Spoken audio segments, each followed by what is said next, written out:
Hello, you lovely people. It's what day is it? I keep forgetting the days. I might get around to telling you why I keep doing that soon. It's Sunday. It's the Sunday the 12th, is it? Something like that, of July 2020. And I've just got back up here. The last video I said about how I'd been feeling rough, and I left you with intent on coming back later in my time up here and you know, putting you through some more. But I didn't, because sure enough I started feeling a bit rough again, so I disappeared. I think that was Friday, I think. Anyway, it's now Sunday. Yesterday I planned to come up here, but I didn't. There were too many other things going on. Families, family life. There's always something going on, isn't there? You all know what I mean. In this case, my daughter needed some brakes on her car done, and we didn't get very far really, but we did sort out a few problems with it. Anyway, all sorted, and hopefully she can crack on now. But anyway, you know how it is. It's just life, isn't it? I'm here on my own this afternoon because Ben is with my daughter going to the hospital. She's only got 4 months to go, less than 4 months I think. September, October, yeah, less than 4 months to go with her second pregnancy. So anyway, so they're off to the hospital. And have they always done these things on a Sunday? I don't know. Is it part of the virus, or is it just the hospital trying to get through things quicker? I don't know. If you know, let me know. And because she's got an appointment in the hospital.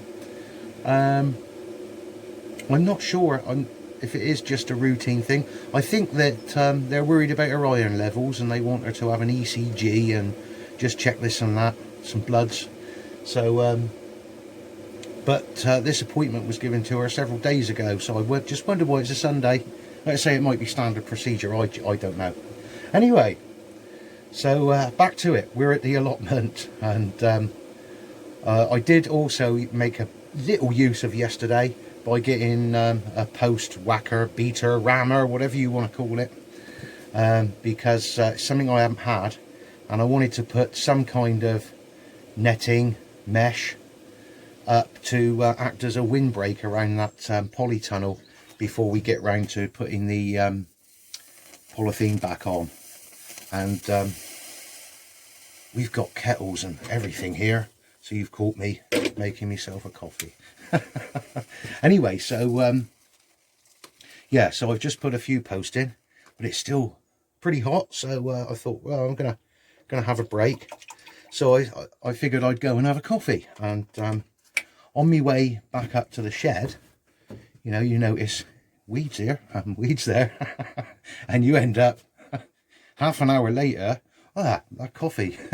So it's all good fun, isn't it?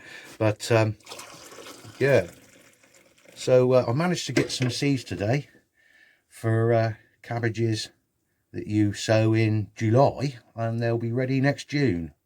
Well, that's an idea. I don't want a totally bare garden over the winter, so I'd like to keep a certain amount going.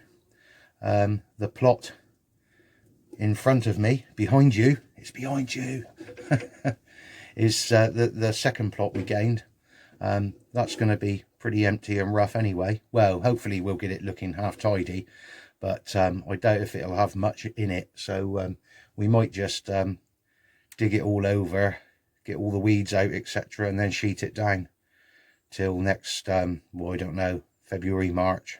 We start uncovering then, and getting on with something.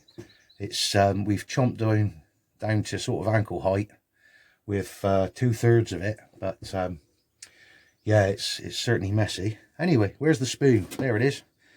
Yeah, so I've got some cabbages to plant and a few other things, the obvious as well, radishes, etc. We've already got some in, obviously, but nice to put some more in. Just wash my spoon off. And yeah, so it's all go still. So I'm up here this afternoon on my own. I'm going to continue building this windbreak. No doubt pulling a few more weeds. The other thing up here is it dries out so much. I'm told it can get very, very wet in the winter or at any period of heavy rainfall, extremely wet. And that down the bottom of the slope where the goats are, it can get ankle deep in mud. So we're going to have to keep an eye on that later on in the year. But at the moment, it seems to rain, and you think, oh, that's better. That'll do the garden some good. And you come up 2 days later and everything's as dry as a bone, dry as a crisp.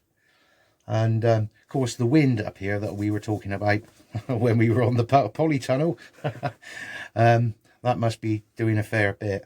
I've got a few things planted outside in pots and ready to go in the garden when they're big enough. But I've just been up and they are absolutely bone dry. And I watered them on Friday evening. It's now Sunday evening, so 48 hours, bone dry. The plants are all coming up and looking okay though, so I've just put a load of water in with them, and I'll do it again before I leave tonight. Though I will be here tomorrow, so that's not all bad. I will come tomorrow. Is that someone coming up the allotment? I can see through the round window. I think not. No, I think they've driven along the lane. Okay, I'm not expecting anyone, but of course everyone's welcome to come to their allotment when they choose. I'm just being nosy. So yeah, so what else can we say? Water is the next issue, I think, as we've got a tank of water down there, but the tap's up the creek and it's all I'm worth to turn it. So we're going to be watering things like there soon. So it's is it worth me wasting petrol filling it up when I really need to empty it so that I can fit a new tap on it? So that's the next problem. And just to update you, that was somebody going along the lane. Anyway, yeah, so today I shall turn over a little patch for some seed cabbages and weeding, windbreak. I could move on to pulling the polythene over, but I just think it would be easier to do with 2 people. And he's 6 meters long, so what's that? It's nearly 20 foot, isn't it? It's a long old bit of polythene. The wind's not nearly as bad today, but it doesn't take much to turn something like that into a big sail. I don't want to be on the end of that. If you see anyone flying across Somerset. So yeah, I can't think of anything else to update you on at this very moment. Perhaps you'd like to go and look at the weeds in the garden. I might do that later. But I'll put some photos on at the end of this video, and I did have my first decent harvest a couple of days ago, Friday, wasn't it? And I took home some Swiss chard, some lettuce, some kale. I took home some red currants and some black currants, and I took a quick snap of them, so I'll put it on the end of this video. And I see when I get back here today there's a lot more lettuce and kale ready to go again yet. Black currants, red currants, gooseberries. There's gooseberries by the dozen down there, and my wife told me she would like some gooseberries, so I'm not a big fan myself. I've never found a use for them, so feel free to make some suggestions. I've just found them too bitter, and yes, you can put tons of sugar in, but you know, my belly's big enough. I found with the chard, I had a quick think, what shall I do with this? I'm starving hungry. So I actually put some butter in a pan and just wilted this chard in the butter, and then I tipped the chard out and did myself 2 fried eggs, chucked them on top of the chard, bit of pepper. I'm not a soap fan, and very lovely, especially when you were as hungry as I was. So it's nice to sit down and eat your own produce, isn't it? So that's been fantastic. I haven't done that for a long time, save my apples. I've got an apple tree in the garden at home, and he chucks out a lot of apples, and they're dessert apples. Just, you know, I give them a quick wipe off and off we go. Lovely apples. And so this winter I think I'll try to take a few cuttings off of it. So any advice, I know what I'm doing there, but if anyone's got any advice on the best time to do that, I'm assuming it's going to be January, February, maybe March. But if anyone's got any advice on the timing for apple cuttings to propagate new trees, you feel free to add that info for me. I shall be chuffed. I don't know if you ever watch Self-Sufficient Me.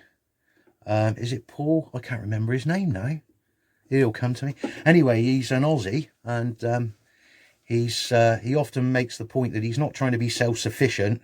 He realizes that would probably be impossible, but for a start, he doesn't keep beef or anything.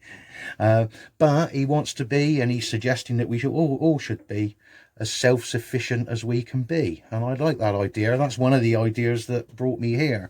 So I do like watching him. And yeah, he's got some great things. He's in the middle of he's near the end now. He went 21 days living only off of his own produce. And the family got into it. But his wife, 21 days, his wife dropped out after 2 weeks. And I'm thinking, oh, you were so close. But, you know, I think she must have been tired and needing some a big plate of meat or something. They do keep chickens, but yeah, I think she must have been dying for some beef or some lamb, or I don't know. But yeah, she'd had enough, so they had to. She gave in. As far as I know, actually I said Paul. It's Mark, isn't it, his name? And as far as I know, Mark's almost finished. He's almost done it. So good on him.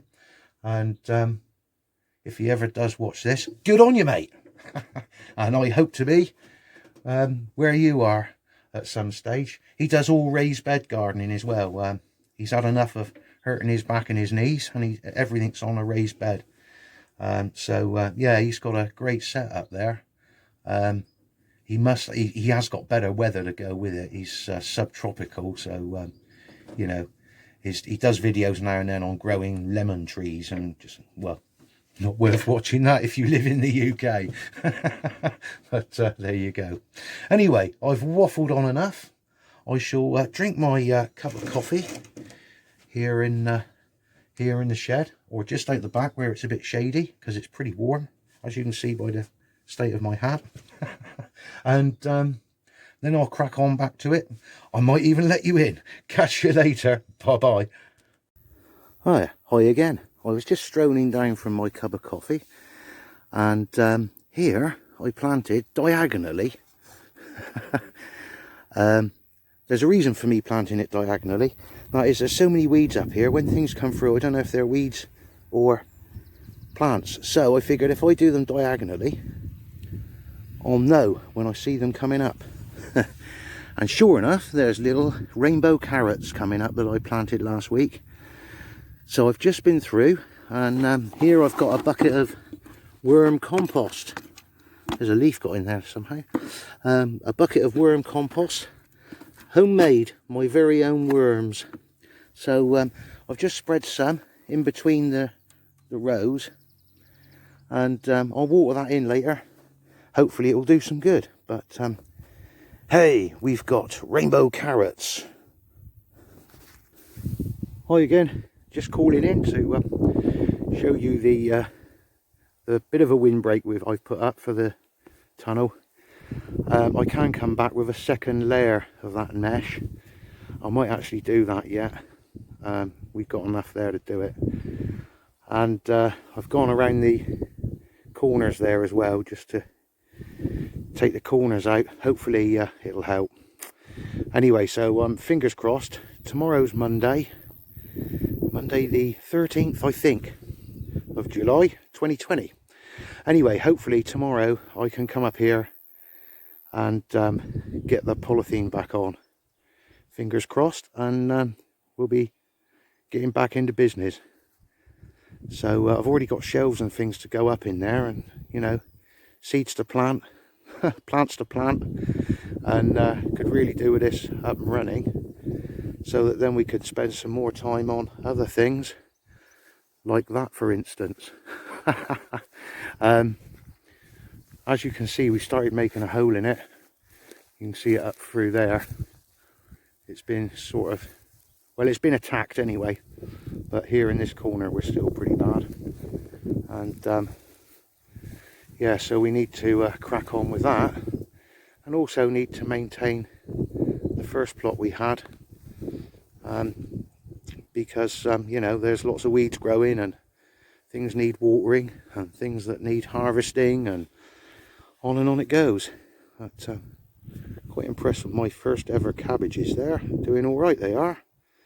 Sorry about the jerky camera, but yeah, so yes, we're getting there. And there's the shed. I don't know if you've seen the shed with all its windows in, but there it is, all reclaimed. The one on the left is an old Velux that I had in my roof space once upon a time, and the one next to it is a frosted window, and so it will let in light, that's the main thing. But all reclaimed materials. Most of it's pallets. The windows have all been reclaimed, the metal roof's been reclaimed. Oh, and off the corner there, the lower roof is our toilet. The toilet is in there. We haven't fitted a door yet, so by all means come and use our toilet. But well, you can enjoy the view whilst you're doing it. Look at the view. You can enjoy the view whilst you're using our loo, but everyone else can see you too. It's not that bad. It's shielded back and both sides. It's just we haven't put a door on it yet. So yeah, anyway, at least there is a pallet there, a solid pallet, in case the ladies want to use the loo, which they have done. So they have got a bit of privacy there. I've got a loo row holder in there that I bought for 50p at a car boot sale, and it's quite clever. It holds your loo row, but up above it is a mouse sat reading the paper. All made out of metal, you know, been bent, twisted and welded up to look like a mouse reading the paper. So yes, I thought that was quite entertaining for the toilet. So I got hold of that. 50p, excellent bargain. Anyway, yes, that's that. So there's our tunnel hiding behind the grasses here, and that was the main purpose for putting the video, this bit of video in. So yes, you've seen that, and it's windbreaker. Well, I hope it works as a windbreak anyway, but we shall soon be finding out. It is quite windy. It's a windy site, so yeah, fingers crossed.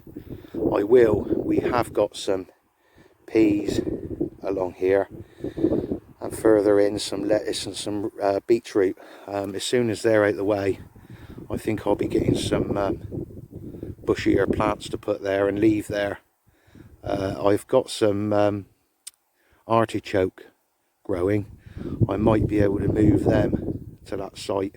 So they're quite big and bushy, aren't they? Just to try and give the tunnel some shelter.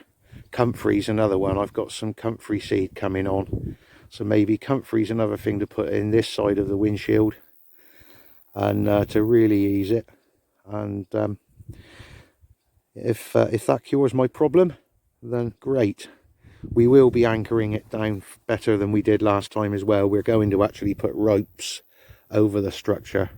I mean, the metalwork's all right. I say anchoring down, but the metalwork's all right. That's down. That isn't moving. It's just this polythene. And yeah, it's really threatening to rip and tear and do all sorts and take off. So yes, we'll get there. But yeah, I bought some ropes to put over the top. So I think I might do that in every space between the bars to take the polythene in. It won't bend in anymore with winds, you know, and hopefully the idea is that we'll break it and it'll go up and over without doing much harm. Fingers firmly crossed there, fingers crossed. So yes, right, that's that bit of the video over. Catch you later.